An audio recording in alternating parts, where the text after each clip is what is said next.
এক দেশে এক বনে বাস করত একটি ছোট্ট পিঁপড়া আর একটি বিশাল বড় হাতি। পিঁপড়াটি খুবই পরিশ্রমী ছিল। সারাদিন খাবার সংগ্রহ করত, দলবদ্ধভাবে কাজ করত, আর নিজের জন্য গর্তে খাবার জমিয়ে রাখত। অন্যদিকে হাতিটি ছিল একটু অলস, বড় বলে নিজেকে অনেক বড়াই করত।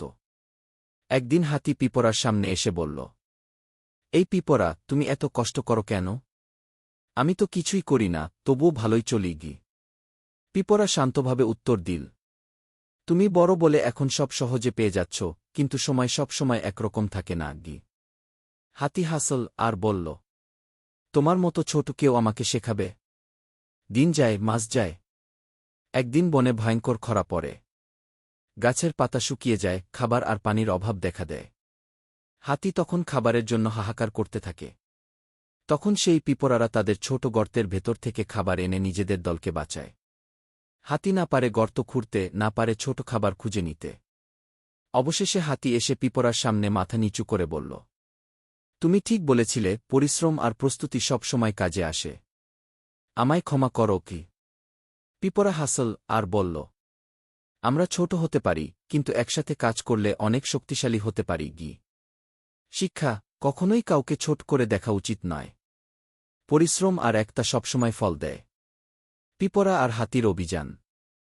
একদিন সকালে হাতির খুব ইচ্ছা হল দূরে পাহাড়ে ঘুরতে যাবে।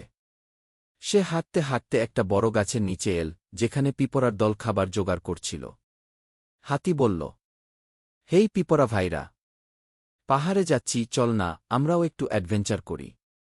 পিঁপড়ারা কৌতূহলী হয়ে গেল। দলনেতা পিঁপড়া বলল, তুমি আমাদের নিয়ে যাবে? হাতি গর্ব করে বলল, আমার পিঠে উঠে বসো, তোমরা রাজার মতো ঘুরবে। সব পিঁপড়া খুশিতে হাতির পিঠে চড়ে বসল। যাত্রা শুরু হল। প্রথমে সবাই খুব মজা করল। গাছের ছায়া, পাখির গান, সবকিছু দারুণ লাগছিল। কিন্তু হঠাৎ এক নদীর সামনে গিয়ে হাতি থেমে গেল। হাতি বলল, আমি সাঁতার পারি না, ভয় লাগে গি। পিঁপড়া দল হেসে বলল, আমরা তো এত ছোট, কিন্তু ভয় পাই না। তারা দল বেঁধে এক গাছের পাতার নৌকা বানিয়ে ফেল। পিঁপড়ারা হাতিকে সাহস দিল, তুমি পারবে, আমরা তোমার পাশে আছি। অবশেষে হাতি সাহস করে নদী পার হল। পাহাড়ে পৌঁছে সবাই মিলে ফল খেল, পিকনিক করল, গান গাইল। ফিরে আসার সময় হাতি বলল, তোমরা ছোট হলেও দারুণ বুদ্ধিমান আর সাহসী, আমার সেরা বন্ধুরা। পিঁপড়ারা হেসে বলল, বন্ধুত্বে কোনো আকার লাগে না, শুধু মন বড় হতে হয়।